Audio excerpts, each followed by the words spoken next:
مجھے قرآن کی کوئی ایک آیت ایسی بتائے جس میں رب نے یہ کہا ہو لوگوں جب میرے گھر میں آیا کرو تو آوازوں کو پست کیا کرو. اپنے گھر میں پورا قرآن کھنگال لیں, پوری حدیث کھنگال لیں, مسجد کے آداب میں آوازوں کی پستی آپ کو کہیں نہیں ملے گی. اللہ کا گھر کعبۃ اللہ اللہ کا گھر ہے, خدا کے گھر کی بڑی شان ہے. پورا قرآن کھنگال لے. خدا نے یہ کہیں نہیں فرمایا لوگوں جب حج کرنے کے لیے میرے گھر میں آؤ اپنی آوازوں کو پست کر لیا کرو. قربان جائے مقام مصطفیٰ پر. اسی طرح دنیا کا کوئی ریسپیکٹیبل, دنیا کی کوئی ایسی قابل عزت جگہ آپ تلاش کریں جس کے بارے میں رب نے یہ کہا ہو کہ اس جگہ آ کر اپنی آوازوں کو پست کر دیا کرو. دنیا میں انبیاء میں سے, اولیاء میں سے, صحابہ کرام میں سے کوئی ایسی بڑی ہستی بتائیں جس کے بارے میں خدا نے کہا ہو جب ان کے پاس آؤ, جب ان کی بات کرو تو آوازوں کو پست کر لیا کرو. لوگوں قربان جائیں محبت خدا پر. اس نے اپنا محبوب بھی ہمیں عطا کیا, ہمیں اپنے محبوب کی محبت بھی عطا کی, پھر اس محبت کے آداب بھی سکھا دیے. حاضرین محترم, اس محبوب کے اخلاق کتنے اعلیٰ تھے, اس محبوب کے اخلاق کتنے ہیوی تھے. حضرت ابن عباس کہتے ہیں میں چھوٹا سا بالکل چائلڈ تھا, بالکل چھوٹا سا بچہ تھا. ایک روز حضور کی کچہری میں بیٹھا ہوا تھا. یہ بخاری کی حدیث پاک ہے. اور میں دائیں طرف بیٹھا ہوا تھا اور بائیں طرف سینئر صحابہ کرام عثمان غنی رضی اللہ تعالیٰ عنہ, حضرت عمر فاروق, حضرت ابوبکر صدیق بیٹھے ہوئے تھے. اس وقت ایک دودھ کا پیالہ آیا. میرے آقا نے ایک گھونٹ دودھ کا پیا اور سوچ بچار میں لگ گئے کہ پیالہ کہاں سے شروع کروں. آداب تو یہ ہیں کہ ادھر سے شروع کیا جائے. ادھر چھوٹا بچہ بیٹھا تھا, ادھر بڑے اصحاب بیٹھے تھے, سینئر صحابہ کرام. صحابہ کرام نے اس بچے سے پوچھا کہ بیٹے آپ کا حق بنتا ہے دائیں طرف سے شروع کرنا, آپ کا حق ہے کہ پیالہ آپ کو دوں یا سینئر کو دوں. اس بچے نے کہا یہ تو میں قربانی نہیں دے سکتا, یہ تو آپ کا بچا ہوا دودھ ہے, لہٰذا اس کو میں ہی پیوں گا. بچے کے اس مطالبے کے اوپر حضور نے سارا دودھ اس بچے کو عطا کر دیا. یہ حضور کے یہ اخلاق لوگوں, ایک بڑے کبیرہ گناہ کے ایک صحابی مرتکب ہو گئے, ان کو رجم کی سزا دی گئی. رجم کی سزا جب ہوئی حضور نے فرمایا صحابہ کرام سے, وہ فوت ہو گئے. ان کا نام تھا ماعز بن مالک. جب وہ فوت ہو گئے حضور نے صحابہ سے کہا تم مجھے یہ شکایت ہی نہ کرتے. جب اس کی شکایت حضور کی بارگاہ میں لائی گئی حضور نے 4 دفعہ اگنور کیا. حضور کبھی ادھر منہ پھیر لیتے, کبھی ادھر پھیر لیتے, شاید شک کی وجہ سے.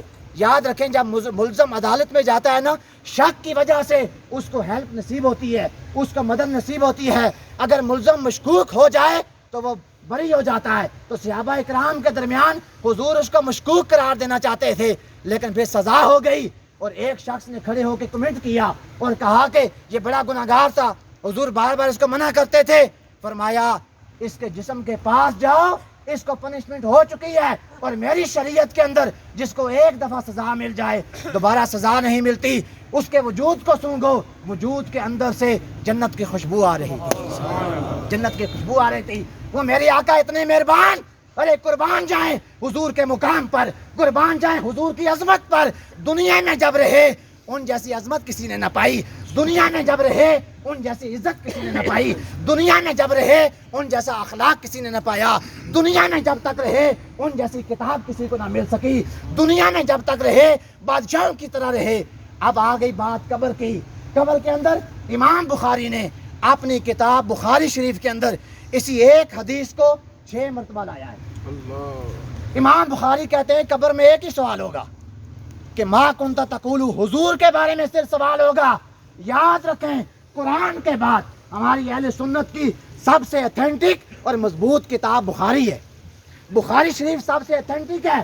اس کی اتھینٹسٹی کے اوپر, اس کے استحکام کے اوپر, اس کی مدلل گفتگو کے اوپر امام بخاری سے بات بندہ کسی کے اوپر اعتماد نہیں کرتا. اب میں آپ کو بڑی نکتے کی بات کہہ رہا ہوں. امام بخاری نے یہ جو قبر کے سوال والی حدیث ہے, آپ نے سنا ہوگا علماء کی زبان سے کہ قبر کے اندر 3 سوالات ہوتے ہیں, 3 سوالات ہوتے ہیں. اور 3 سوالات کے اندر پہلا سوال ہوتا ہے مر ربو کا, آپ کا رب کون ہے. ما دینو کا, آپ کا دین کیا ہے. یہ جو حدیث ہے نا, باقی جو روایات ہیں مر ربو کا, ما دینو کا, یہ پہلے 2 سوال حضرت ابن ماجہ کے اندر بھی آئے اور جامع ترمذی کے اندر بھی آئے. حدیث کی دیگر کتابوں کے اندر آئے، لیکن ایک سوال جو حضور کے بارے میں کیا جائے گا وہ صرف اور صرف بخاری شریف میں ہے۔ اور نکتہ یہ آپ سے عرض کرنا کر رہا تھا کہ بخاری شریف کے اندر فرمایا ایک سوال ہوگا، اور پہلا سوال ہوگا من ربو کا، تیرا رب کون ہے، تو کس کتاب کو مانتا ہے؟ اہل کتاب میں سے ہے تو نصرانی ہے، یہودی بھی خدا کو مانتے ہیں، نصرانی بھی خدا کو مانتے ہیں، عیسائی بھی خدا کو مانتے ہیں۔ اور پہلا سوال ہوگا رب کی پہچان کے لیے، دوسرا سوال ہوگا ما دینوں کا، تیرا دین کیا ہے؟ جب دین کا سوال ہوگا صرف اس ڈیفرنس کے لیے، صرف اس تفریق کے لیے سوال ہوگا کہ یہ نصرانی ہے، یہودی ہے، عیسائی ہے، کس مذہب کے ساتھ اس کا تعلق ہے۔ جب یہ تعین ہو جائے گا، جب یہ بات طے ہو جائے گی کہ یہ مسلمان ہے، انا نصرانی، انا یہودی، انا مسلم، انا کافر، جب یہ طے ہو جائے گا، اور یاد رکھیں یہ سارے سوالات کافروں سے بھی ہوں گے، ہر بندے سے سوال ہوگا، اور جب یہ طے ہو جائے گا انا مسلم، میں مسلمان ہوں، اس کے پوچھا جائے گا بتا تو مسلمان کا تو پتہ چل گیا، بتا ما کنت تقول فی حق ھذا الرجل محمد، بتا دنیا میں میرے مصطفیٰ کے بارے میں تیرا عقیدہ کیا تھا۔ تو حضور کی محبت پر، حضور کی پہچان پر ہمارے امتحان پاس ہوں گے۔ قبر کا امتحان، قبر کے سوالات میں سے جو پاس ہونے والا سوال ہے، جو ضروری سوال ہے، وہ حضور کی محبت اور حضور کے مقام کا سوال ہے۔ ایک بات بڑی نکتے کی اور خودداری کی کہنا چاہتا ہوں، ابھی رات کو میں داتا علی حجویری کی کتاب کشف المحجوب ہے اس کو اسٹڈی کر رہا تھا۔ بڑی ذوق والی بات ہے، لوگوں ہم اپنے بڑوں کی تعریف کرتے رہتے ہیں، فلاں یہ ہے، فلاں یہ ہے۔ اگر اکابرین دیکھنے ہیں تو مصطفیٰ کے صحابہ سے بڑھ کے کوئی اکابر نہیں ہو سکتا۔ صحابہ اکرام کے بعد تابعین میں سے جن کی بات آپ سے شیئر کر رہا ہوں، تابعین میں ان کا نام تھا عبداللہ بن تستری، عبداللہ تستری ان کا نام تھا، اور یہ بغداد کے شہر سے گزرنے لگے۔ خودداری کا سبق دے رہا ہوں آپ کو کہ خودداری کسے کہتے ہیں۔ ذنون مصری کا بھی وہی شہر تھا، رفیق نیت صاحب آئے ہیں، ان کو میں ویلکم کرتا ہوں۔ خودداری کا سبق لو۔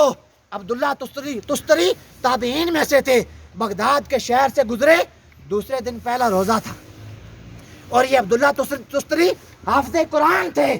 تو لوگوں نے مطالبہ کیا حضرت آپ کے بارے میں سنا ہے کہ آپ قرآن بڑا اچھا پڑھتے ہیں، قرآن بڑا اچھا پڑھتے ہیں۔ انہوں نے کہا جی الحمدللہ۔ انہوں نے کہا کہ آپ ایسا کریں، کل رمضان شروع ہو رہا ہے، آپ ایک ماہ ہمارے پاس رہیں، تراویح میں ہمیں قرآن سنائیں، تراویح میں ہمیں قرآن سنائیں۔ آپ نے کہا ایک شرط پہ سناؤں گا کہ آپ میری خدمت نہیں کریں گے، آپ میری خدمت نہیں کریں گے، میں کوئی کوئی اس سے کوئی وظیفہ نہیں لوں گا، اس سے کوئی میں آپ سے اجرت نہیں لوں گا، اس شرط پر میں اتفاق کرتا ہوں کہ میں تراویح میں آپ کو قرآن سناؤں گا۔ عبداللہ تستری وہاں قیام پذیر ہو گئے، پورا مہینہ رمضان کا گزارا، ہر رات کو تراویح کے اندر 5 قرآن پاک سناتے تھے، 5 قرآن پاک۔ اگر آپ کو شک ہو تو داتا علی حجویری کی کشف المحجوب پڑھ لیں، 5 قرآن پاک سناتے تھے۔ اور اس کے بعد آپ نے جب دنیا سے وصال ہوا اور وہاں مہینہ گزارا بغداد میں، جب وہاں سے رخصت ہوئے، شام کے وقت ایک شاگرد آپ کی ایک روٹی لے کے آتا تھا، ایک روٹی آپ کے کمرے میں رکھ کے چلا جاتا تھا، اور تراویح کے بعد آپ کھانا کھاتے تھے۔ جب 1 ماہ کے بعد عید بغداد میں نہیں پڑی، 1 ماہ کے بعد جانے لگے، جب سفر شروع ہوا، جب چلے گئے، بعد میں آپ کے کمرے کے اندر دیکھا کہ 30 کی 30 روٹیاں وہاں ہی پڑی ہوئی تھی، وہاں پڑی ہوئی تھی۔ جب ان کا انتقال ہوا، ذنون مصری کہتے ہیں کہ میرے ہم زمانہ تھے، میرے ہم اثر تھے، مجھے خواب میں آئے، مجھے خواب میں آ کے میں نے پوچھا بتاؤ اللہ نے آپ کے ساتھ کیا سلوک کیا؟ اس وقت آگے سے کہتے ہیں بخن بخن، عربی زبان میں اگر کسی کو مبارک دینی ہو تو بخن بخن کے لفظ بولے جاتے ہیں، کہتے ہیں مبارک ہو میرے رب نے مجھے معاف کر دیا۔ کہا کہ نیکی کون سی قبول کی، کس بنیاد پر معاف کیا؟ کہا ایک عمل قبول کیا ہے، کہا کہ میں غربت کے اندر، غریبی کے اندر 3 وقت میرے گھر میں چولہا نہیں جلتا تھا، لیکن میں اپنا ہاتھ کسی کے آگے دراز نہیں کرتا تھا۔